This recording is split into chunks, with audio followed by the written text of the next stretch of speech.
So hello and welcome to Module 1, Foundations of Mental Health and Emotional Well-being. I am Amandeep Saikia, a clinical psychologist, and I am working as a student counselor at IIT Kanpur. So in today's lecture 3, we will be discussing about something that is very relevant to all of us, and especially college-going students, that is strategies for managing stress and anxiety. So now let me help you to walk through what we'll be discussing in today's lecture.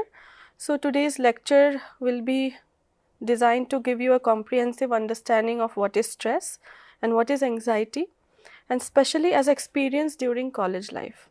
So we'll go through what is stress and what is anxiety, the definitions.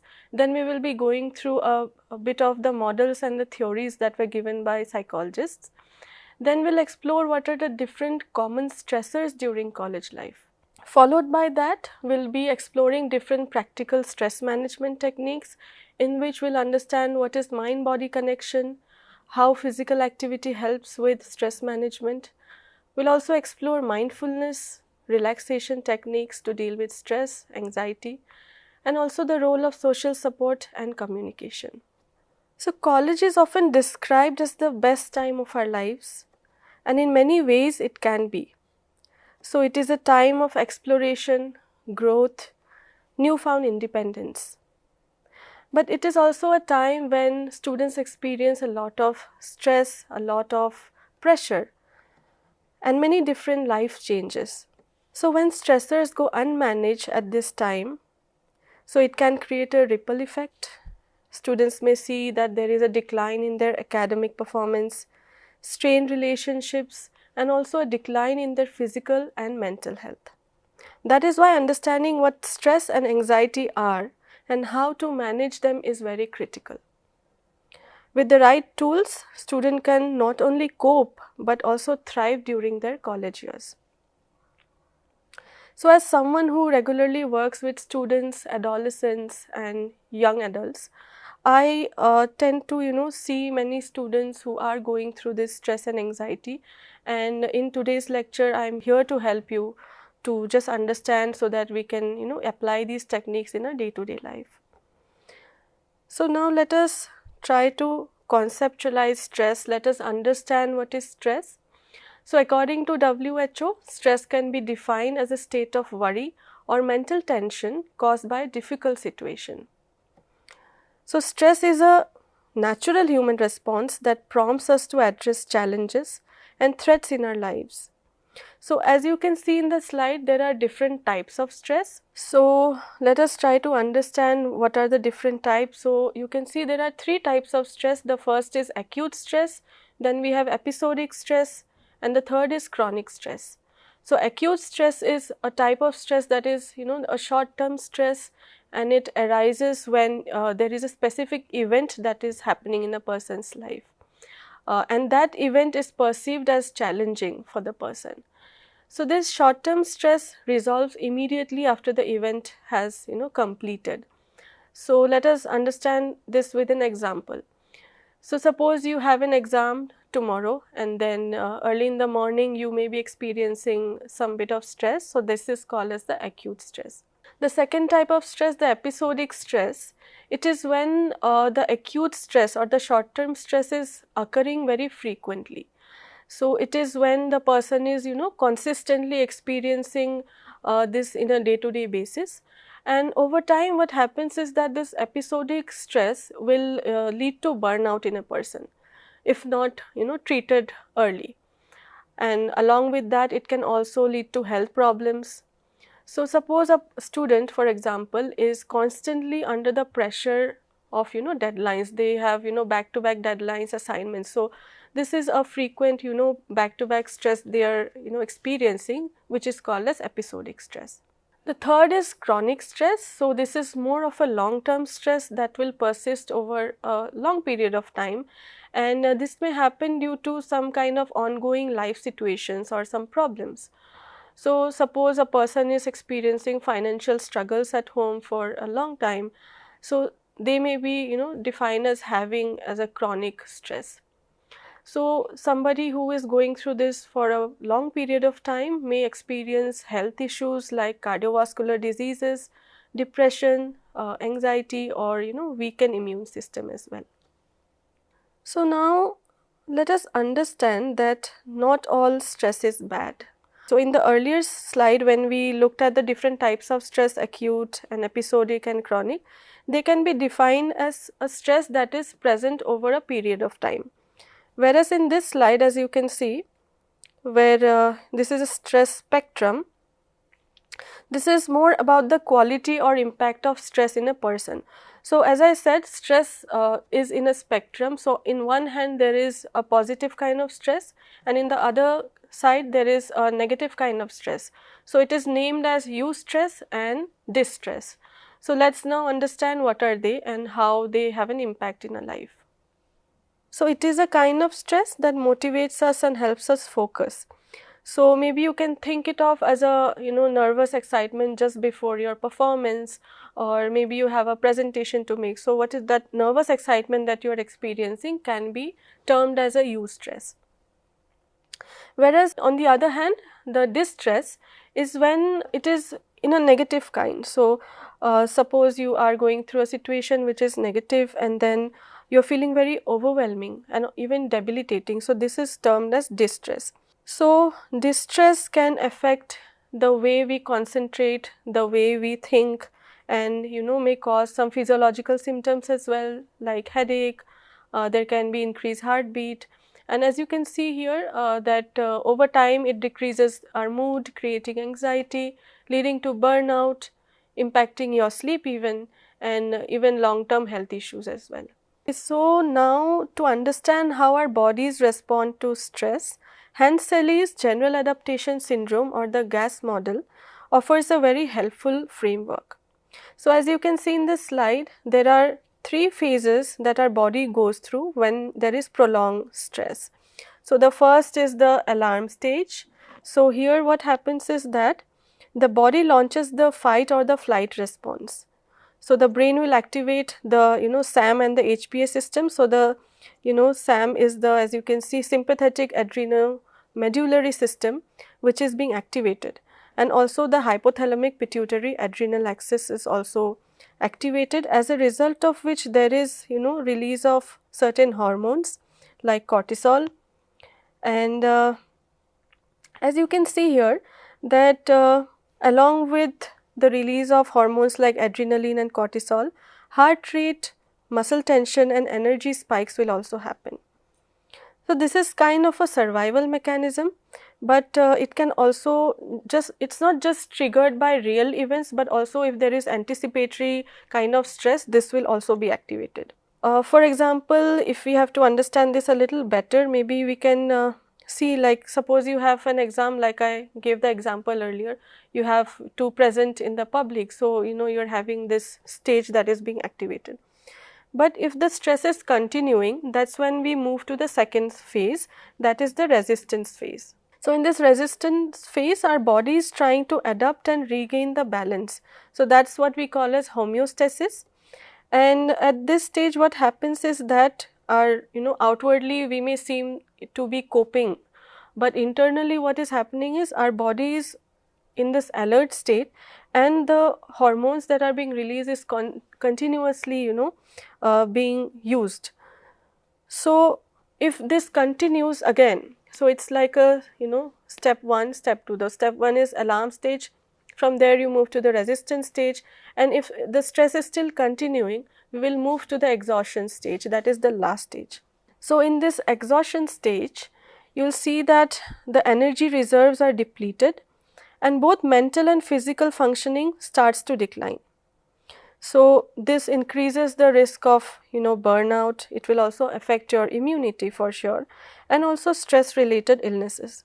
So what is interesting is that these stress systems that we just discussed are linked to our circadian rhythm. So it helps us to stay awake during the day. But again, as I said, like if the stress is prolonged, our sleep gets affected, right? And that is happening because our circadian rhythm is getting affected. So in the graph you can see on the left side there is stress resistance, and on the low side they are showing the different phases, phase 1 alarm reaction, resistance and exhaustion. So over time what happens is, initially it's in the middle and then the stress resistance is increasing, but with the, over time, as the person is going to the exhaustion stage, as the stress is increasing. So the over time it is getting lower. So the body's resistance to stress can only last so long before exhaustion sets in. So it is important that we are aware that this is happening by this stage and not let our body go to this state. Okay, so now I bring forward to you another model that we call as the Yerkes-Dodson law, and it is also called as the stress response curve. So now let us look at the slide here.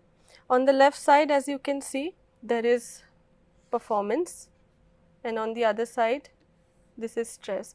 So we are trying to understand the link between the stress and performance. So on the left side you can see that when the stress is very low here, so even the performance, we are very lethargic, we are not performing well, we don't have the motivation to perform well. But over time, as the stress is little bit increasing towards the positive side of stress, so our performance is improving. So here you can see the graph, our performance is improving, and this is the state that we call as the optimal arousal state.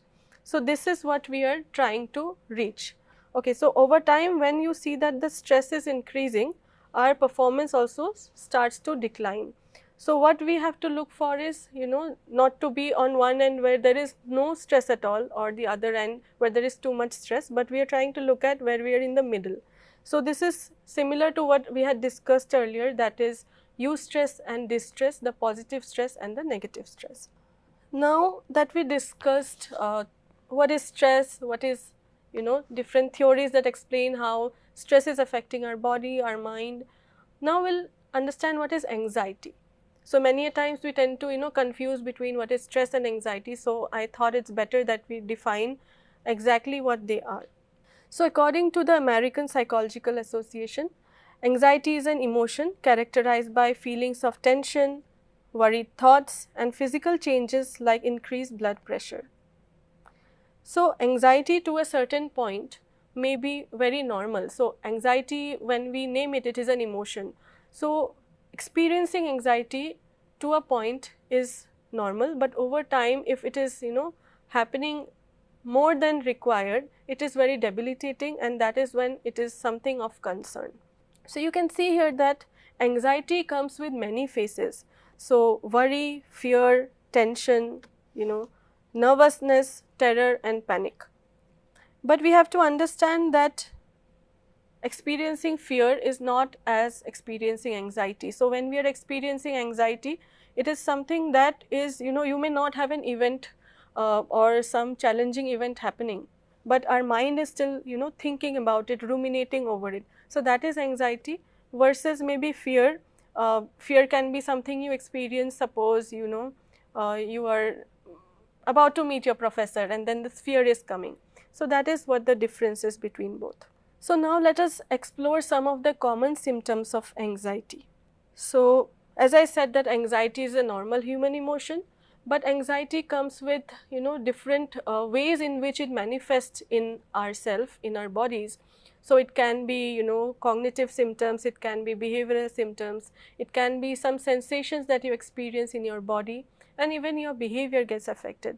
So I'll just show you what are the different symptoms. So emotionally you can see that, anxiety often shows up as excessive worry, nervousness or fear, even when there is no immediate danger. So in cognitively you can see that anxiety is, often disrupting the way we think. So anytime you are experiencing an anxious, just thought comes to your mind like, I cannot do it, I am a failure or something of that sort. In physical symptoms, you can see that there are list of symptoms that one experiences. It need not be that a person is experiencing all the symptoms of anxiety, but these are very common symptoms that I am going to discuss. So increased heartbeat, shortness of breath, dizziness, muscle tension, nausea, and even sleep disturbances. So when we are talking about sleep disturbances, it can be somebody is sleeping a lot or somebody is not sleeping at all. So insomnia and hypersomnia. So anxiety doesn't just manifest in emotional, cognitive or physical symptoms, but also behavioral symptoms. So when we are talking about the common symptoms of anxiety, we can see that most commonly people tend to engage in avoidance behavior. So suppose you have a submission to make, and then anxiety is, you are having some negative thoughts that okay, I cannot finish, or maybe I'll just not feeling good about it, the professor will scold me, suppose, and you're having some physical symptoms like increased heartbeat, right? And emotions can be fear, anxious. So similarly, your behaviorally, you may engage in some kind of behaviors like avoidance behavior. So avoidance behavior, when I'm talking about it, it can be like you're procrastinating, you are just sleeping, telling yourself that okay, I'll do it later, I have lot many hours and it can be finished, or you are just going out with your friends, going out for a movie, even though you know that you have a submission to make. So these are a few common symptoms of anxiety. So now, as I said that we very commonly tend to get confused between what is stress and what is anxiety. So I put forward a table in front of you that will help you understand what is the difference between stress and anxiety. So even though stress and anxiety are closely related, but they are not same. So stress is a response to just an external pressure, but anxiety is something without even having an external event happening, you may just keep on ruminating. So that is the main difference. So a few common symptoms of stress can be irritability, fatigue, tension, sleep trouble, headaches. But similarly, these symptoms can also arise in anxiety, but again it can be of a severe nature. So somebody may keep on ruminating over what if this would have happened, what if that would have happened. So, and the heartbeat, sometimes they may experience severe anxiety issues like panic disorder, agoraphobia, or something similar like that. While we are talking about the treatment of stress and anxiety, stress is something for which you may not need intervention from a professional. So when we are talking about the treatment, suppose you are feeling stressed out, you can just go out for a walk, maybe talk to your friend, maybe do some exercise, and you'll just feel better. But when we are talking about anxiety and anxiety disorders, that is a more debilitating. It's debilitating because you are unable to come out, just like you cannot just snap out of it. So for anxiety, you may need professional help. And when I am talking about professional help, it can be psychotherapy, where we are using therapeutic approaches like cognitive behavior therapy and other forms, and also medication. So a combination of both may be required for somebody with anxiety to come out of that. So now, as I have discussed about stress, anxiety, I want to specifically discuss about few of the symptoms that students who are going to college are experiencing. So anxiety and stress in college can manifest in different ways. The most commonly that we know is called as academic pressure. So students who are going through academic pressure may experience it because they have a lot of deadlines, they have exams.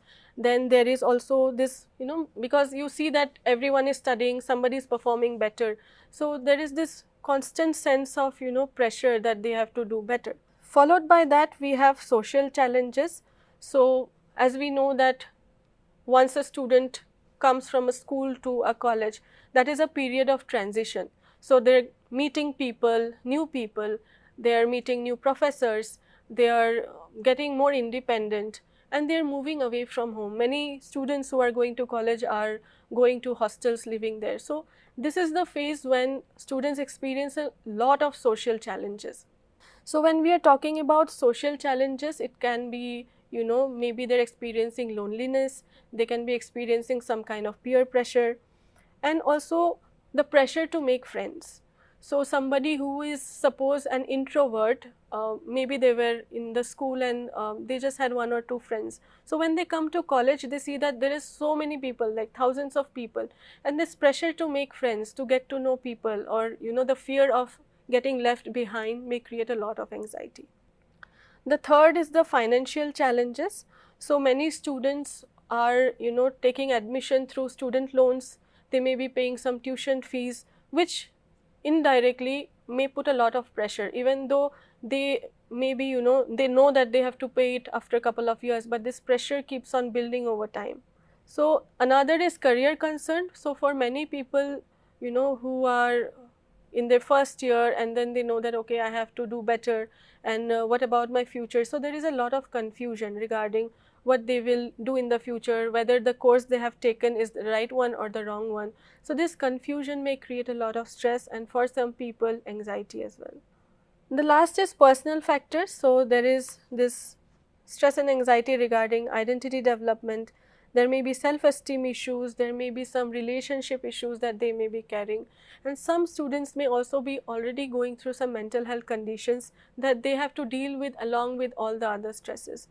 So based on what we discussed now, the stresses and how it manifests in a college student, it shows us that it's so important for colleges and institutions to look at, it's a pressing need to look at mental health and how to help students come out of that. So now I want to explain this better through a case example. Case example always helps us to put ourselves in a person's shoes and just to get the gist of what is happening. So let me explain this case to you. So this is a case about a girl, Ria. So I have changed the name for confidentiality. So Ria is a second-year college student pursuing a demanding major.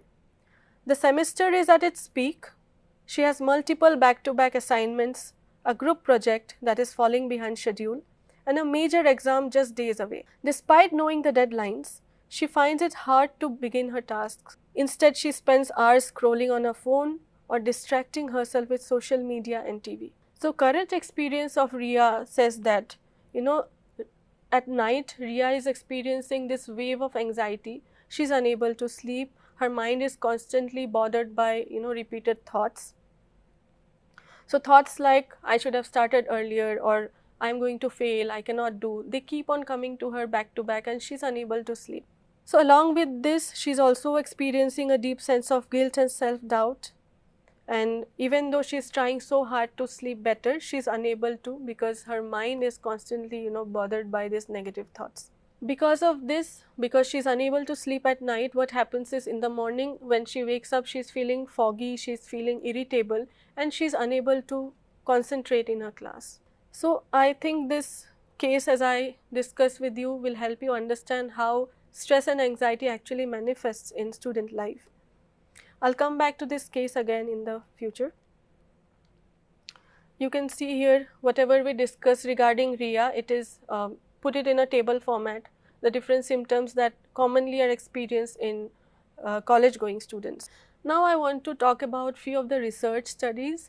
So there has been many researches done internationally or nationally in India as well, but the results are very common.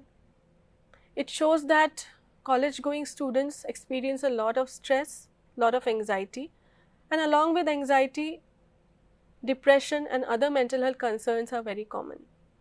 A study done by Raja et al. In 2022, it shows that 95% of students are going through mental health condition. So when we are talking about stress, around 95% are going through moderate to severe form of stress. And not just this research study, because I won't be able to, because of lack of time, maybe not being able to discuss many cases here, but it shows that this is very common across all the colleges in India and abroad as well. So now that we have discussed what is stress, anxiety, how it manifests in college students, let's talk about what is coping and how people deal with their stress and anxiety. So when we are talking about coping, my slide is not to tell that students are not aware of how to deal with their stress and anxiety. I believe that students already have the resources and they have been dealing with this stress in various ways. But it is important that we understand what the coping methods that the students use, whether they are healthy or unhealthy. So when we are talking about coping, there are two types basically, two types of coping. One is unhealthy coping methods and one is healthy coping methods. So when we are talking about unhealthy coping methods, so they may be providing relief for a brief period, but for prolonged period, if somebody is using these techniques, that may affect their physical as well as mental health. So as you can see here, unhealthy coping methods can be avoidance and procrastination, overeating, skipping meals, They can also be, just sleeping a lot, then substance use, aggression, and the list goes on. Whereas in healthy coping methods, the list goes like if somebody is engaging in physical activity, doing meditation, talking it out with a friend, with a family, maybe with a professional help if they go and seek help. These are all types of healthy coping methods. So the list can be endless, and you may already be practicing some of the techniques, but every time we are stressed out or we are feeling anxious, and whatever we do, it is important that we ask ourselves whether what we are engaging in is a healthy coping method or unhealthy. So healthy coping methods will take us a long way, because these are the skills that we learn, and we keep it in our mind because we experience positive result out of that. So after discussing different coping methods, I want to share with you few practical ways in which you can practice or deal with stress and anxiety. These are evidence based. So first is the physical activity. So when we are talking about physical activity, so these techniques are not something that we do not know of, but something even though we know, we do not apply them in our day-to-day life. So I'll be just discussing about that. So when we are talking about physical activity, researchers have shown over time that physical activity helps with our mental health as well, to deal with stress and anxiety. So you can see that physical activity, it helps with physiological regulation, it helps with improved brain functioning, it helps to distract yourself from rumination, it helps with self-efficacy and mood boost, and also helps to improve your sleep. So there are different types of exercises, aerobic exercises which improves your cardiovascular endurance and overall stamina. Then there is anaerobic activities which helps to build muscle strength and power. And then there is mindful movement, it just to help focus better, to balance better. So there are different types as well. But these techniques are something that for students, college going students, they may not be able to apply in their day-to-day life. Some may be doing it, but for some it may be difficult. So I'll discuss few simple ways in which you can stay active in your day-to-day life. So the first one is movement during daily routine. So suppose you have back-to-back classes and you cannot think of doing exercise, you have so many assignments. So what you can do is, even when you are suppose going for class, you can maybe go with cycling, or maybe you can walk. If you have to go to a nearby place, you just walk, or maybe you can even take the steps rather than taking the lift. The second is setting activity goals. So what we can do here is, maybe you can set some goals for yourself, or that okay, tomorrow morning I'll be engaging in this physical activity, I'll be doing this stretches. So planning that a little better may help. The third is social and community engagement. This is more about doing physical activity with a group of people. So maybe you may have experienced this, that many times what happens is, when we are doing something alone, we may not feel that motivated. But suppose you have a group of friends who are also interested in physical activity, so you can form a group, maybe a buddy kind of system, and then you can go for walks, go for exercise, running, or anything that you feel comfortable with. The next is digital tools and apps. There are many digital tools. You can even wear smart watches to keep a track of your physical activity, of your steps, and that will give you an idea of okay, what you have achieved throughout the day.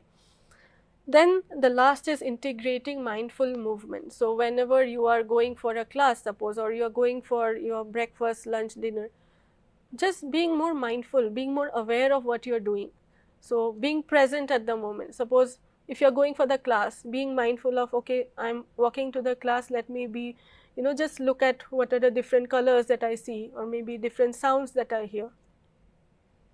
The next important and very helpful technique to deal with stress and anxiety is time management strategies. So under time management, we can also talk about task management. So when we are talking about managing our time better, it always helps to use planners, keeping a calendar, maybe a hard copy, or you can even keep a soft copy on your phone. Most of you will be using devices, so you can mark your calendar, what are the important tasks that you have for the day.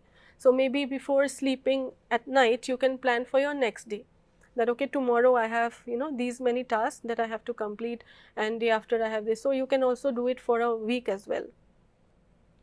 The second is chunking task. So for many of us, we are very stressed out or you're feeling anxious because the task that you have at hand seems to be very big, right? So what we can do is you can chunk the big task into smaller sections, smaller parts, and do it one step at a time. So why it is important that we do that?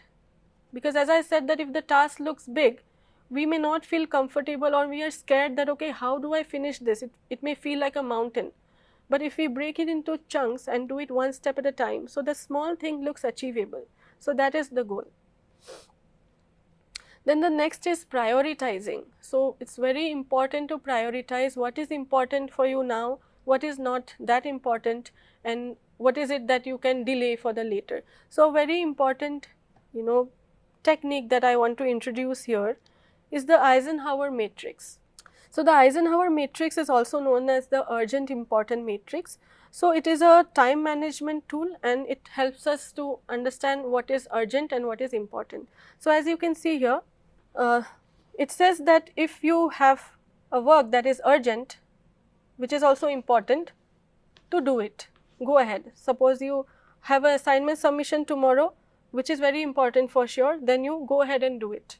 The second is, if the task is not that urgent but important, you can schedule it. Okay, suppose you have to meet your professor for a meeting, but it is not as important as the submission tomorrow, you can maybe schedule it 2 days later. So that is what it is. So not urgent but important, you schedule it. The third is, if the task is urgent but it is not important, you can delegate it. And the very last one is, if the task is neither important not urgent, you delete it. You do not have to do it, or you can maybe plan it differently. So this helps us to understand, and it just helps us organize better. Mentally we are more prepared as to what we are looking maybe for the week or for the month. So that is how you plan out. The third important thing after this is healthy habits. So healthy habits take us a long way. When we are following healthy habits, it helps us to deal with our stress better. So under healthy habits, when we are talking about, there is sleep hygiene. So sleep hygiene is defined as a set of behavioral and environmental recommendations intended to promote healthy sleep, and it was originally developed for use in the treatment of mild to moderate insomnia. So when we are talking about sleep hygiene, there are different ways in which we can practice sleep hygiene. So just to make sure that I'll be sleeping these many hours a day, so 7 to 9 hours is a good time. So just try to aim to sleep for 7 to 9 every day, even during weekends. So followed by that, it is very important that you are making sure of where you are sleeping. So if your room is very hot, there is light, there is noise, you will not be able to sleep. So sleep hygiene says that if your room is cool, if there is no noise, if the room is dark, you will be able to sleep better. Followed by that, it's important that you keep consistent sleep time, as I said, even during weekends. So students have this tendency to, because their friends are also being awake, or maybe they have some mission assignment, they do not have a proper sleep schedule. They will not sleep sometimes for days. So it is important that you have a fixed schedule, that okay, by this time I should be on my bed, or at least I should close the work that I am doing for the day. Followed by this, when we are talking about healthy habits, what comes is proper nutrition and avoiding caffeine and sugar. So when we are talking about nutrition, because many students are staying away from home in a hostel, they go to the hostel mess.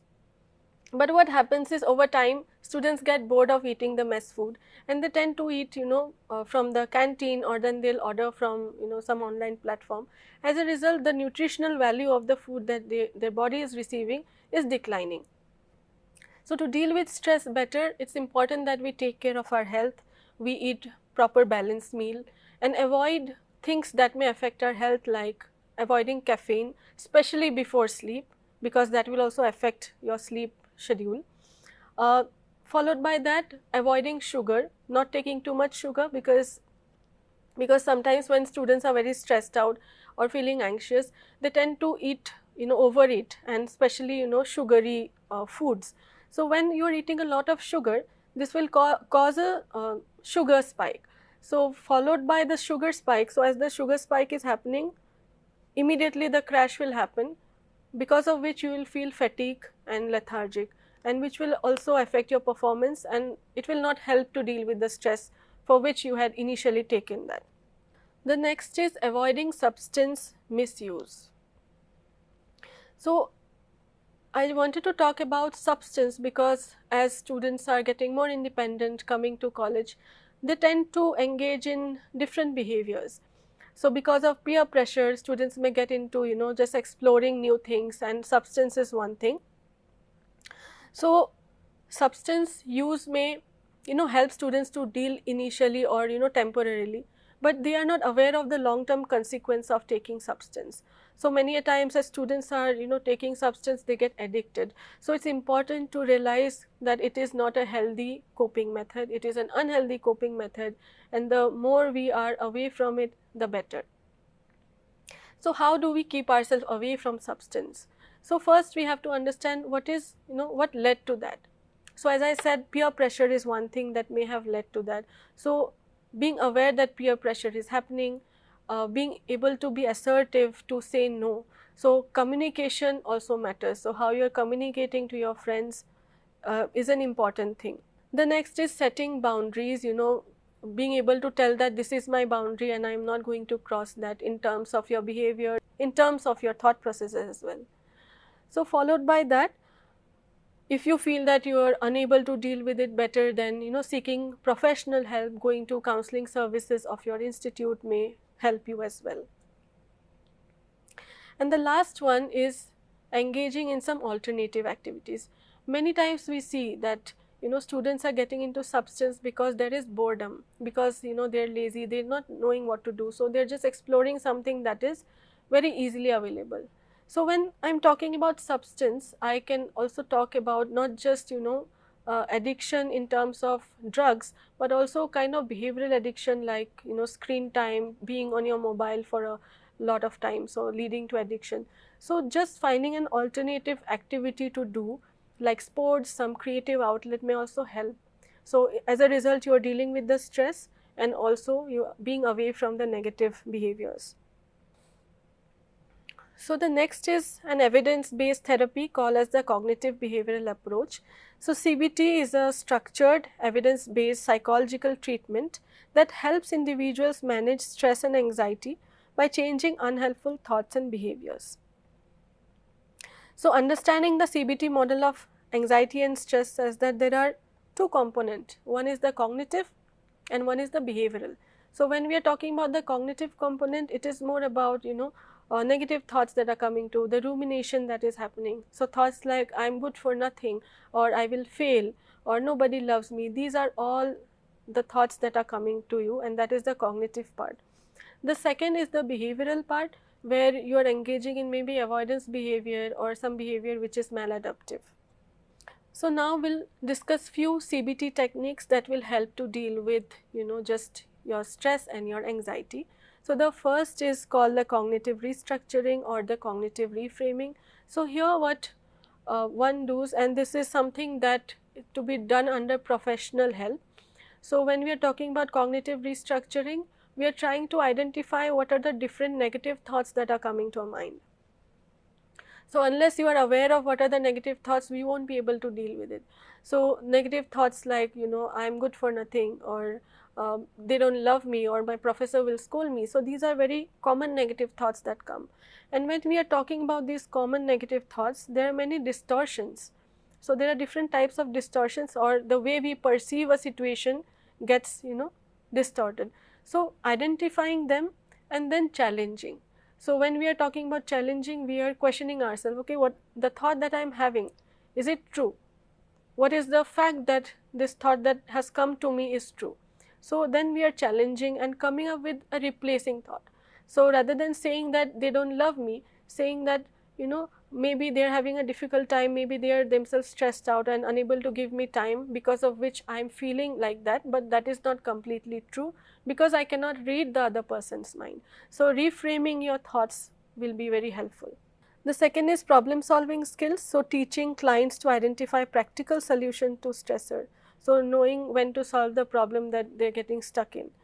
The third is behavioral activation, so encouraging engagement in positive activities which are rewarding may help to get out of that.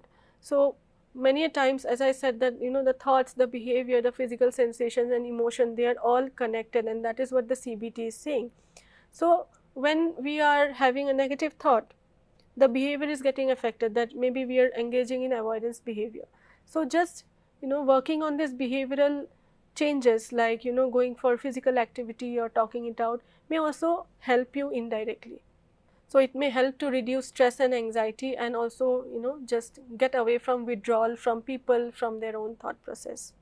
So the next is mind-body approach. So when we are talking about mind-body approach, it refers to variety of techniques and therapies that focus on interactions between the brain, mind, body and behavior. So it has two components. So it's talking about interconnectedness and bidirectional influence. So when we are talking about mind and the body, so suppose your mind is getting affected, it may also manifest in bodily symptoms. And when your body is getting affected, suppose you are falling sick, you are not well, it will also affect your thought process, right? So you will start to feel low. So it is a bidirectional, so both the ways. So the mind-body approach seeks to enhance health by promoting awareness and regulation of this interaction. So there are many evidence supported methods often included in this approach that will help to reduce stress and anxiety. So one is the mindfulness meditation, then there is progressive muscle relaxation. Then as you can see, there are different body exercises, breathing exercises. Then there are other techniques like biofeedback, guided imagery and autogenic training. So when we are talking about guided imagery, it is more about visualization, and when we are talking about autogenic training, it is more of self-suggestion techniques to induce a state of relaxation. So now to define what is mindfulness. So when we are talking about mindfulness, it is telling us about how we are being aware of the present moment. So as you can, just to ask you, if I tell you that, okay, when you came today, how many steps did you take to the class, or how many times did you, just blinked your eye, we will not be aware of that. Why? Because we are doing many things automatically. So this is something we call as automatic pilot. So in mindfulness, it tells about that it is okay that you are getting distracted or you are getting drawn to another thing. The important thing is that you come back to the present moment. So this is a very important concept, and it was brought to the Western medicine by Jon Kabat-Zinn, and he had introduced the MBSR technique. So Jon Kabat-Zinn is a pioneer in this area, and he had introduced the MBSR, the mindfulness based stress reduction technique, which is introducing many techniques in which you can be more mindful and how it can help you to deal with the stress. So there are some other relaxation techniques like progressive muscle relaxation. So these techniques are something that you can do it alone as well. You can do it through already available scripts on YouTube and other platforms, and it's better to also get it done under a trained professional who has been trained in this. The first is the progressive muscle relaxation. It was developed by Edmund Jacobson in 1908. It involves tensing and relaxation of muscles. So as we are talking about progressive muscle relaxation, we will be focusing on different parts of our body, maybe starting from our hands or from our feet and gradually moving upwards. So we will be tensing our group of muscle and slowly releasing. And the main thing behind this is that it tells us that how our body is getting tensed when we are stressed and anxious, and when we are releasing, how our body is getting, just in a relaxed state. The next is deep breathing, which I have already discussed, and guided imagery as well. And in autogenic training, it is, as I said, that we use self-suggestion. So we may tell ourselves, statements like, my arms are warm and heavy. So when we are, self-suggesting, it may create a sensation, positive sensation, and, just a state of calmness, which indirectly helps us with, the stress reduction and dealing with anxiety. Then there is the role of social support. So social support plays a very big role. I told you earlier that college going students, they move away from home, and then they are in a new place making new friends. So having a social group, not just physically but virtually, is also very important. So when I'm talking about social connectedness, I'm talking about students getting into groups. Maybe in your college you may have some clubs, getting into that, getting to know new people, or professors or anybody around in the campus. Apart from that, virtually, if you are staying away from home, you can maybe connect to your family members through video calls or phone calls. So while we are talking about social connectedness, one important thing is communication. So how you communicate matters a lot. So as I told in the past, there is, when we are part of a group, there are chances that there may be some kind of peer pressure or some kind of negative influence. So how you are communicating when you are connecting to other people matters a lot. So when we are communicating, it is important that you are being assertive, setting your boundaries. So that's very important thing to go. So suppose your friend is telling that, okay, you have a submission, but it's okay, it'll get done. Let's go out, let's go for a movie. So you should be able to tell that, no, right now I'm very stressed out and I need more time. Maybe we can go for a movie another day. So statements like this, where you are assertive and not rude. Under social support, I think many institutions all over India, they all have some kind of support systems. Many have counseling services. So whenever you are feeling that there is some form of difficulty that you are going through, reaching out to professional or reaching out to student groups is a very great thing to do, because indirectly it will help you to deal with the stress as well. So now I will come back to Ria's case. So as we had discussed about Ria, what she was experiencing, so there are 3 discussion questions that I have for you. The first is, what kind of stress is Ria experiencing? So when we are talking about the type of stress that Ria is experiencing, it is academic stress, and it is a negative form of stress that we call as the distress. Second, what are the signs that her stress is impacting her well-being? So as you can see that she is unable to think cognitively, there are negative thoughts that are coming to her mind, behaviorally she is avoiding, then there are so many emotions that she is going through, guilt feelings, right? So these are overall, all the cognitively, emotionally, behaviorally, physically she is experiencing. She is having difficulty falling asleep, feeling irritable in the daytime, not being able to concentrate in the class. So these are all the signs that she is stressed out, and it is also going towards anxiety, severe anxiety, which may be clinical in form as well. So the third is, what might be helpful for Ria? So we can look at some of the short term things that she can engage in and some long term. So what may help Ria? She may already be trying to deal with the stress that she is experiencing.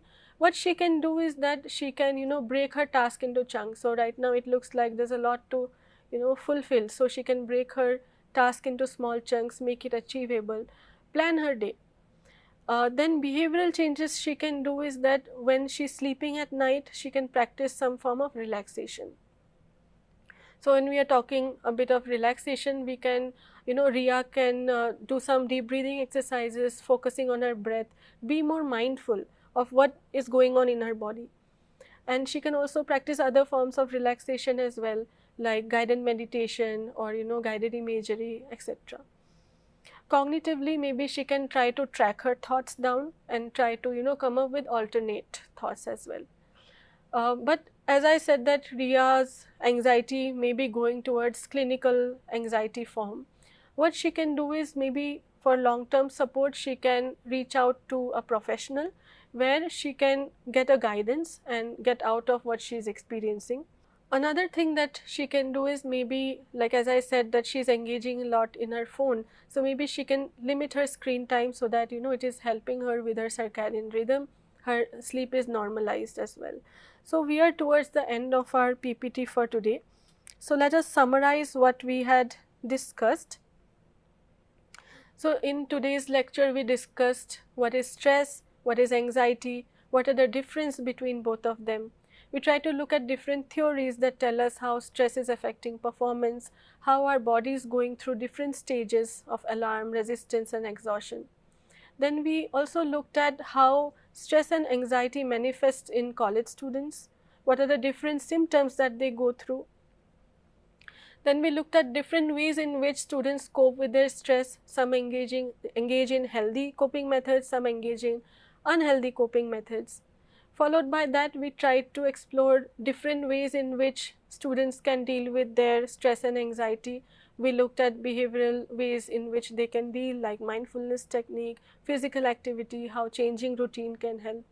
We looked at cognitive changes, like how they can challenge their thought process and how they can come up with alternate thoughts to deal with it. We looked at different therapies, cognitive behavior therapy specifically. So we looked at 4 different areas in which students can deal with themselves. So when we talk about cognitive, challenging your thoughts, the emotions come as well. So suppose you're having a thought, you will also question, what emotions I am experiencing. So in a way, challenging both of them together. So with this, I end today's lecture, and these are the references. Thank you so much for attending today's lecture. So I'll see you in the next.